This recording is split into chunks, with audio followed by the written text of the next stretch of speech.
મુંબઈમાં ગઈકાલે gateway of India નજીક બોટ પલટી ગઈ અને આ કેસમાં હવે મોટો ખુલાસો થઈ રહ્યો છે। બોટમાં સવાર મુસાફરોને નહોતું અપાયું લાઈફ જેકેટ, જ્યાં દુર્ઘટના થયામાં 3 નૌસૈનિકો સહિત 13ના મૃત્યુ નિપજ્યા છે અને 101ને બચાવાયા છે, પણ બોટમાં સવાર મુસાફરોને લાઈફ જેકેટ નહોતું આપવામાં આવ્યું। આ સૌથી મોટી ગફલત સામે આવી રહી છે અને 3 નૌસૈનિકો સહિત 13ના આ ઘટનામાં મૃત્યુ નિપજ્યા છે। 101ને જોકે બચાવી શકાયા, પરંતુ નૌકાદળના બોટ ચાલક સામે હવે એફઆઈઆર દાખલ કરવામાં આવી છે। આ સમગ્ર મામલે વડાપ્રધાને મૃતકોના પરિજનો માટે રૂપિયા 2 લાખની સહાયની કરી છે જાહેરાત। એ સિવાય દુર્ઘટનામાં ઈજાગ્રસ્તોને કેન્દ્ર સરકાર 50,000ની સહાય કરશે। ખાસ કરીને મહારાષ્ટ્ર સરકારે મૃતકોના પરિજનો માટે પણ 5 લાખ રૂપિયાની સહાયની જાહેરાત કરી છે। આપણે જણાવીએ કે ગેટવે ઓફ ઇન્ડિયાથી એલિફન્ટા જઈ રહી હતી નીલકમલ નામની બોટ અને નૌસેનાની સ્પીડ બોટ ટકરાતા દુર્ઘટના બની હતી, કે જેમાં અત્યાર સુધીમાં જે વિગતો મળી છે તે અનુસાર 13 લોકોના મૃત્યુ નિપજ્યા છે, 101 લોકોનો બચાવ થઈ શક્યો છે, પરંતુ આમાં સવાર જેટલા પણ લોકો હતા તેમને લાઈફ જેકેટ પણ પહેરાવવામાં નહોતું આવ્યું અને તેને કારણે મૃત્યુઆંક વધુ હોવાની વિગતો મળી રહી છે।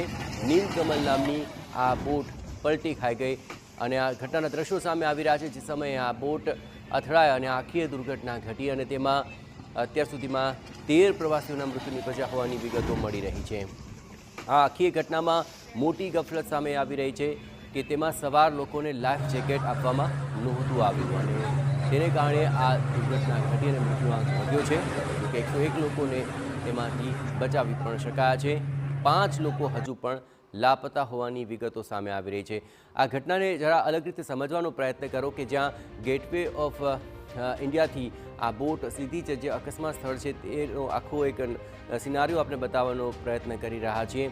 બોટ ટકરાય અને તેને કારણે આ આખી એક ઘટના ઘટી અને તેમાં જે 13 લોકોના મૃત્યુ નિપજ્યા છે, પરંતુ આ સમગ્ર ઘટનામાં બોટ અથડામણ અને ત્યારબાદ આ બોટ પલટી ખાવી અને તેમાં 13 લોકોના મૃત્યુ થવા પાછળનું સૌથી મોટું કારણ સામે આવી રહ્યું છે કે તેમને લાઈફ જેકેટ પહેરવામાં નહોતા આવ્યા અને તેને કારણે મૃત્યુઆંક વધ્યો છે। ગેટવે ઓફ ઇન્ડિયા નજીક આ બોટ પલટવાના કેસની અંદર આ સૌથી મોટો ખુલાસો સામે આવેલો છે, પરંતુ જે સમયે આ ઘટના ઘટી વખતે બોટમાં કઈ પ્રકારના માહોલ હતા તેના આ દ્રશ્યો સામે આવ્યા છે।